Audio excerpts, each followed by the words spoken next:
اقسم بالله في ناس غريبة مش عارفة انا تفكيرهم ماشي ازاي. يصحى من النوم يلاقي ايران ضربت قطر يفرح ويكتب بمنتهى الفخر: يا ريت تضرب كمان وكمان، يا ريت توصل للسعودية والامارات والبحرين ومصر. هو انت فاكر الحرب لعبة؟ فاكر الضربة بتعرف تفرق بين عسكري ومدني، ولا بين سياسة وشعب، ولا بين حاكم ومواطن غلبان بيجري على اكل عيشه؟ انت ناس ان في كل دولة عربية في ناس بريئة، اطفال، ستات، شباب زي وزيك، وناسي ان ممكن يكون عندك قرايب في البلد اللي انت بتتمنى انها تتضرب، سواء صاحبك، حبيبك، حد من عيلتك، ولا خلاص بقينا بنتمنى الموت لبعض علشان شوية خلافات في السياسات. يا جماعة السياسة ما تخليناش ننزع الرحمة من قلوبنا. مفيش خلاف في الدنيا يبرر انك تتمنى القتل والخراب لناس ما لهمش ذنب.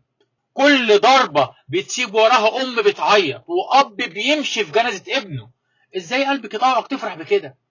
وعلى فكرة النهاردة الدعاء على قطر، بكرة على السعودية، بعده على مصر، وبعد شوية كلنا هنبقى بندعي على بعض، وساعتها هنفوق بس بعد فوات الأوان. فياريت تخليك إنسان حتى وسط الخلاف.